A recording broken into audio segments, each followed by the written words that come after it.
Bem-vindos de volta ao Direito a Falar, hoje dedicado ao tema do ponto de situação política em Portugal, com as participações de Rogério Fernandes Ferreira e Tiago Duarte, a quem aproveitava para retomarmos a conversa de há bocadinho e gostava de lhe perguntar também sobre o cenário de um governo de iniciativa presidencial, que, salvo erro, o próprio Presidente também já disse que seria muito pouco provável. Eu acho que a situação, deu sinais que eu acho que a situação está ultrapassada. Neste caso concreto, parece-me que por vários motivos, mas desde a revisão constitucional de 1982, em que os governos deixaram de ser responsáveis perante o Presidente, ou seja, o Presidente não pode demitir um governo porque discorda politicamente dele, deixou o Presidente também ter legitimidade para nomear governos apenas apoiados na confiança do Presidente. Os governos hoje em dia são governos que têm que ter a confiança do Parlamento, não é a confiança do Presidente. E, portanto, eu acho que, mesmo em termos de legitimidade constitucional, apesar de nunca houve uma norma, às vezes as pessoas pensam que até 82 havia uma norma que dizia pode haver governos de iniciativa presidencial. A Constituição nunca falou... muito bem também. A Constituição nunca falou dos governos de iniciativa presidencial. O que aconteceu foi que Ramalhianos, depois de várias soluções, uma de um governo minoritário do PS, depois PS com CDS, que era um governo maioritário, depois não havia outras soluções de governo, porque o PS não se queria coligar com o PSD, nem com o PC, o PSD com o CDS não tinha maioria absoluta, e então o Presidente pensou, bem, então se os partidos não encontram uma solução, vou eu buscar uma solução. Os governos também devem depender de mim, eu também tenho que ter a minha confiança, então aqui vai um governo da minha confiança. E essa foi interessante lembrar esse caso, porque foi a única vez em que um programa de governo foi rejeitado, foi precisamente no primeiro governo de iniciativa presidencial apresentado por Ramalhianos, o que mostra bem que o único caso em que a moção de rejeição do programa de governo foi utilizada não foi para a oposição deitar abaixo um governo liderado pela maioria, mas foi um caso em que os partidos rejeitaram um programa de um governo que não tinha nada a ver com os partidos, não tinha o apoio dos partidos nem do Parlamento, e foi rejeitado. Hoje em dia acho que não fazia sentido o Presidente da República apresentar um governo de iniciativa presidencial, porque esse governo também teria que ir apresentar o programa no Parlamento. Corria o risco muito de esquerda também podia a de esquerda e até a de direita podia rejeitar o programa de governo, entendendo que não fazia sentido ter um governo de iniciativa presidencial quando há uma coligação que ganhou as eleições. Ou seja, e isso faria com que fosse o próprio Presidente da República a entrar no jogo da governação, a possibilidade de um governo de coligação, a possibilidade de um governo de esquerda, a possibilidade de um governo presidencial, era entrar nesse jogo, e acho que o Presidente da República não deve entrar nesse jogo e não entrará seguramente nesse jogo. Muito bem. Rogério, também há aqui questões também do ponto de vista orçamental muito relevantes, porque estamos em novembro, praticamente em novembro, e ainda não há orçamento, ninguém sabe como é que vai ser. Isto como é que o país pode viver neste contexto, nesse nível? Em primeiro lugar, a situação não é propriamente uma situação anormal, no sentido de que não tenha já sucedido noutros anos e noutros contextos. Para além do mais, felizmente, nós temos uma lei de enquadramento orçamental e uma Constituição que também resolvem a maior parte destas questões. Sendo certo também que, naturalmente, se puder prorrogar a vigência do orçamento do ano anterior, se mantém também, de alguma forma, o mesmo equilíbrio que estava orçamental, nomeadamente que estava no orçamento do ano anterior. O que, em si mesmo, sem governo constituído, até se calhar faz todo o sentido que digamos, que estes equilíbrios, além do orçamental, os equilíbrios entre a receita e a despesa, nomeadamente, se mantenham durante um período em que não se podem tomar decisões, digamos, orçamentais de fundo, nomeadamente a da aprovação do orçamento. Portanto, não vejo que seja uma situação não é preocupante. Por outro lado, como eu dizia, a lei do enquadramento do Orçamento do Estado prevê a solução destes problemas. E com soluções, aliás, diferentes no que respeita às despesas e no que respeita às receitas. E já o fazia, aliás, a lei do enquadramento do Orçamento do Estado é uma lei recente, nesta parte não está ainda em vigor, aplica-se a lei anterior, mas a regra da atual é relativamente semelhante à que se vai aplicar aqui. Ou seja, no que respeita às dotações de despesa, as despesas previstas no orçamento do ano anterior, que não se destinem a vigorar exclusivamente no ano anterior, manter-se a possibilidade de se fazer essa despesa, obviamente de acordo com uma regra dita dos duodécimos, ou seja, 1/12 em cada mês até ser aprovado o novo orçamento, que naturalmente incorporará esta execução orçamental até ao dia 1 de janeiro, e, portanto, no período em que se aplicou a lei do orçamento do ano anterior. Isto já dizia o professor Sousa Franco, de facto há aqui um princípio no que respeita às despesas, que é o princípio da tipicidade quantitativa das despesas, quer dizer, as despesas estão aqui limitadas a uma dotação aprovada, digamos, pela Assembleia anterior, de descontrole, relativamente, para exatamente, para ver sob controle. Já no que respeita à receita, a questão é um bocadinho diferente, porque aí o princípio é de tipicidade qualitativa da receita, o que significa que a receita que estiver prevista, ou as receitas que estiverem previstas, de outra forma, cuja cobrança esteja autorizada no orçamento do ano anterior, poderão continuar a ser cobradas durante este período transitório em que se prorroga a vigência do orçamento do ano anterior até à aprovação do novo orçamento. Bom, estas questões, depois do ponto de vista mais concreto, poderão suscitar algumas dúvidas, porque, obviamente, que, em primeiro lugar, nem todas as autorizações legislativas em matéria fiscal, por exemplo, contidas na lei do orçamento anterior, caducam efetivamente no dia 31 de dezembro do ano em causa, portanto, terão que ser renovadas depois durante o ano para que possam ser concretizadas, caso não tenham sido utilizadas até 31 de dezembro deste ano, ou caso não sejam utilizadas até 31 de dezembro deste ano, e as próprias receitas só poderão ser cobradas na justa medida em que estejam previstas no orçamento do ano anterior e, é um requisito, que se não se destinem a vigorar durante, exclusivamente apenas durante o ano de 2015.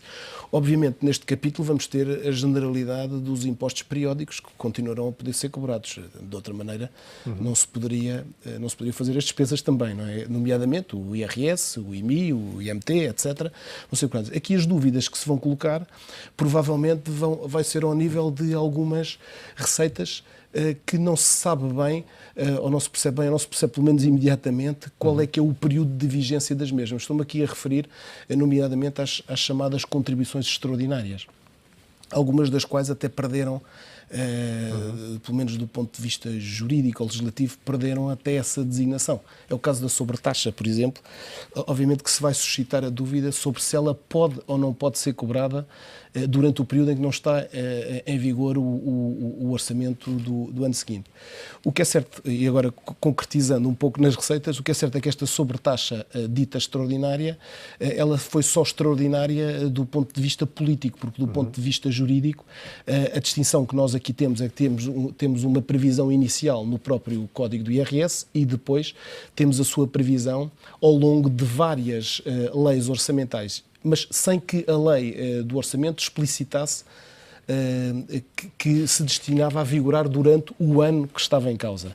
Ora, não explicitando a lei qual é o ano a que se destina, se destina apenas ao ano onde está prevista, incluída no orçamento onde está prevista essa sobretaxa, a questão que se levanta é se para o ano, onde não há orçamento, se a sobretaxa poderá continuar efetivamente a ser cobrada. Esta é uma questão que vai ser, obviamente, discutida nos meandros jurídicos, tem um impacto, não é só nas pessoas, é principalmente ao nível da receita pública, não é? Porque é uma receita extraordinária que, obviamente, o Estado provavelmente não consegue abdicar com facilidade. Portanto, a discussão que se vai ter é saber se o facto de estar prevista na lei do orçamento do ano anterior e não está prevista num diploma como o Código do IRS, como era inicialmente, se isto significa que o legislador quis esta receita apenas para aquele ano. Eu, do meu ponto de vista, acho que a lei de facto do orçamento não prevê um ano específico, portanto pode-se discutir se de facto não poderá ser cobrada nos anos seguintes. Aliás, esta discussão é curiosa porque se vai aplicar a todas as outras contribuições extraordinárias, tudo o que seja a contribuição para o setor bancário, a contribuição para o setor farmacêutico, a contribuição a própria SES, não é? E a contribuição e a SES, não é? E a SES. Sendo que tudo o que é sobretaxas e contribuições extraordinárias que vigor, este problema vai ter que ser visto, vai ter que ser analisado caso a caso. Sendo certo que, por exemplo, relativamente à SES, de facto a lei do orçamento do ano anterior prevê que a SES se aplique durante o ano de 2016, ainda reduzida a 50%, e depois que se elimine apenas a partir de 2017. São tudo questões jurídicas que vão dar aqui pano para mangas. Em sua opinião, qual será o impacto na economia? Aqui há dias um empresário dizia-me, meio a brincar, meio a falar a sério, que o impacto será reduzido, até porque, e deu o exemplo da Bélgica, que teve 2 anos sem governo e escapou à austeridade. Repare, o impacto pode não ser muito reduzido, depende da interpretação que se faça destas questões. A sobretaxa não vai ter um impacto reduzido, não é? Nem as outras. Sendo certo que, repare, a questão é que o equilíbrio entre receitas e despesas que decorre do ano anterior ficará invertido caso este tipo de receitas não possam ser cobradas durante o ano. Portanto, isto é um problema que efetivamente vai ter que ser resolvido e vai ter que ser dilucidado sem uma resposta muito direta num sentido ou no outro. Tiago, em relação a este problema, por exemplo, acha que é possível, ainda com toda a crispação que existe, toda a falta de boa vontade que temos assistido entre as diferentes forças políticas, acha que pode haver um acordo, por exemplo, para tentar resolver esta questão entre as principais forças políticas, esta questão da sobretaxa ou outras que surjam? É possível um cenário destes?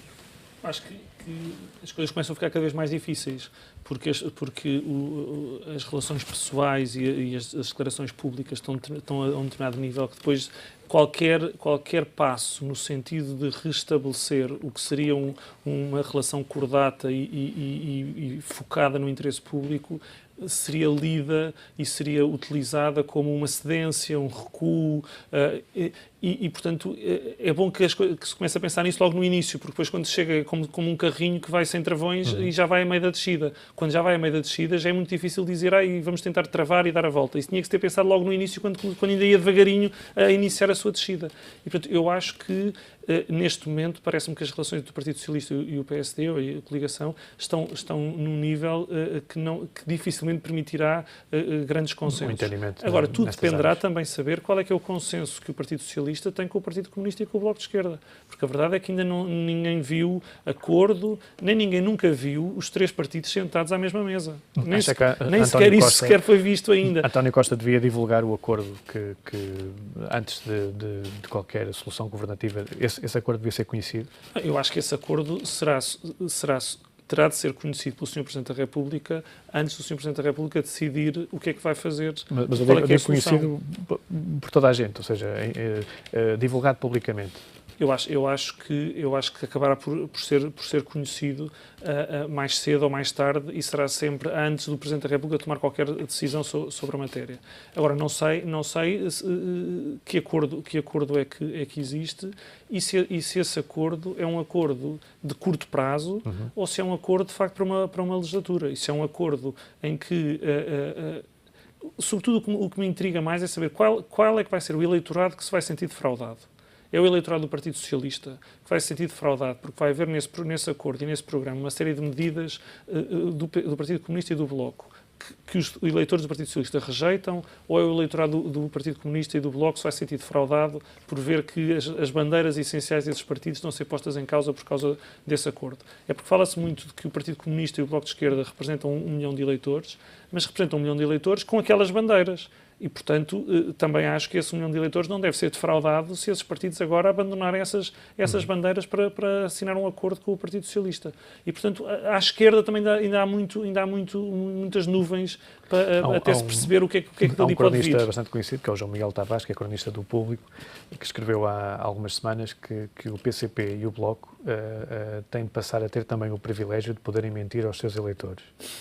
Ou seja, têm que passar a deixar apenas de fazer promessas e de vender aquilo que ele considera serem ilusões. Não acha que o facto desses partidos serem trazidos para o tal arco da governação também não pode ser uma forma de os responsabilizar finalmente?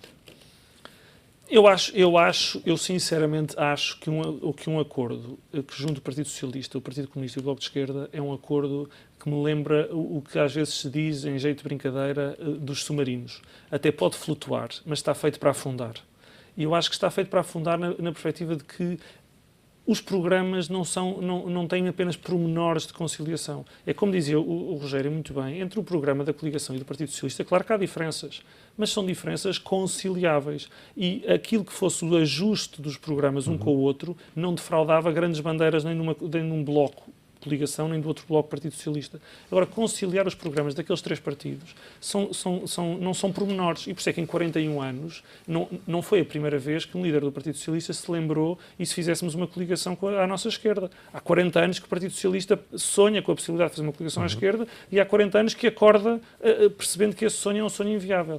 E o que eu acho é que essa coligação é uma coligação que está feita para afundar no sentido de que daqui a pouco tempo veremos se o que triunfa é as ideias moderadas do socialismo moderado do Partido Socialista e o Partido Comunista e o Bloco de Esquerda quererão então sair fora, ou se o que triunfa é o veto do Partido Comunista e do Bloco de Esquerda às medidas que o Partido Socialista quer implementar, e então é o Partido Socialista que se vai vitimizar, por assim dizer, dizendo nós não conseguimos levar por diante o nosso programa, e portanto eu acho que qualquer solução está condenada a terminar, porque verdadeiramente, quando se diz que é o Partido Socialista com o apoio do Partido Comunista e do Bloco de Esquerda, verdadeiramente as coisas podem se passar ao contrário, ou seja, quem vai ter uma espécie de veto sobre as medidas é o Partido Comunista e o Bloco de Esquerda, porque o Partido Socialista só consegue aprovar o que o Partido Comunista e o Bloco de Esquerda quiserem. Acha que se nesse eventual governo de esquerda o PCP, ou seja, a CDU e o Bloco terem pessoas no governo, terem ministros, pode ajudar a que haja mais coesão e que esse cenário também, que esses partidos estejam mais comprometidos com o governo? Eu acho que era um sinal de coesão. Os vários partidos, aliás, é a tradição em Portugal de coligações, quer pré-eleitorais, quer pós-eleitorais, é de que, havendo essas coligações, isso reflete-se também no governo, é uma forma de fortalecer esse compromisso. Isso eu acho que sim. Eu não sou daqueles que acha que o Partido Comunista e o Bloco de Esquerda não têm a possibilidade de alguma vez chegar ao governo. Não é disso que estamos a tratar. Do que estamos a tratar é de dois problemas, um às cavalitas do outro. É o partido que não ganhou as eleições ir para o governo e ir para o governo levando atrás dois partidos que em todo o seu passado é um passado de rejeição daquilo que agora vai ser a base dessa mesma governação. São as duas coisas. Se o Partido Socialista tivesse ganho as eleições sem maioria absoluta e estivesse agora a negociar uma coligação com o Bloco de Esquerda e com o Partido Comunista, era completamente diferente. A legitimidade para o fazer era completamente diferente. Agora, dá-se o caso é que o Partido Socialista não ganhou as eleições. Isso faz toda a diferença. Concorda com esta opinião? Eu gostava mais de realçar outro aspecto, não tanto esta opinião. Não foi isto que foi sufragado nas urnas. Quer dizer, volto a dizer que a maioria que ganhou as eleições foram duas maiorias relativas, se quiser. Foram do Partido Socialista e foi da coligação. E, portanto, é nesse centro que faria sentido que os dois líderes arranjassem um programa de governo coeso para governar durante um período de 4 anos. Mas é indesmentível que mais de metade, neste caso não é mais de metade, mas que o voto contra a continuação deste governo, apesar de tudo, é maioritário. Não, é indesmentível que é menor do que esta outra maioria que eu lhe estou a referir. Portanto, é esta outra maioria que é maior do que a outra maioria de esquerda que está aqui em causa. Exatamente. Portanto, e foi isso que os eleitores efetivamente sufragaram. Portanto, aqui o problema é um problema de líderes. Não é que é um problema de líderes que não sabem, do meu ponto de vista, fazer a leitura e a interpretação correta do resultado das eleições que foi este. Sim, a verdade, se me permitir, a verdade é que nunca há votos contra o que quer que seja. Os votos são sempre a favor de alguma coisa. Portanto, não se pode retirar de um conjunto de partidos, dizer que quem vota nesses partidos então está contra os outros partidos nos quais não vota. Já houve casos em Portugal, por exemplo, em moções de censura, em que na aprovação de uma moção de censura, houve vários partidos a apresentar uma moção de censura, só que cada partido só votava a sua própria moção de censura. Porque eu posso querer censurar um governo por achar que ele é demasiado à direita. E outro partido aqui ao meu lado quer censurar esse governo porque acha que ele é demasiado à esquerda. E outro partido ao meu lado quer censurar esse governo porque acha que ele é demasiado ao centro. Não se pode dizer que estes três partidos tenham algo que os une. Aliás, une-os o querer derrubar aquele governo, mas não os une os fundamentos disso mesmo. Quem vota no Partido Socialista e quem vota no Bloco de Esquerda o que os une não é ser contra a coligação. Quem vota no Partido Socialista vota favoravelmente aquele programa do Partido Socialista e quem vota no Bloco de Esquerda vota favoravelmente o programa do Bloco de Esquerda. Ora, como o programa do Partido Socialista diz somos favoráveis ao Tratado Orçamental e o Bloco de Esquerda diz somos contra o Tratado Orçamental, quem vota num partido e no outro não se pode dizer que estão unidos. Não, estão desunidos, porque há elementos de um programa e elementos de outro programa que são completamente contrários entre si. Portanto, não se pode dizer que quem votou no Partido Socialista e no Bloco de Esquerda, afinal, não queria votar no programa do Partido Socialista nem no programa do Bloco de Esquerda, o que queria era votar contra o programa da coligação. Porque isso não existe. Eu fui votar, olhei para o boletim de voto e não vi lá nenhuma cruzinha a dizer contra a coligação, ponha aqui a cruz. Uhum. E há também, segundo as notícias que foram publicadas, o que será colocado no Parlamento serão 3 moções de censura distintas dos 3 moções de rejeição do programa do Governo, neste caso, que enfim, tem mesmo a lógica da moção de censura. Pois, não sei se será só uma, se serão 3. Se forem 3, a primeira que for aprovada, já não se votam as outras 2, porque implica logo a demissão do Governo. Mas se forem 3 moções de rejeição do programa do Governo aprovadas, é mais um indicador de que, afinal, não há verdadeiramente algo que una aqueles partidos mais do que ser contra o partido que ganhou as eleições. O nosso tempo está mesmo a terminar. Mais uma vez, muito obrigado por terem vindo ao direito a falar. Nós voltamos na próxima semana com novos temas e com novos convidados.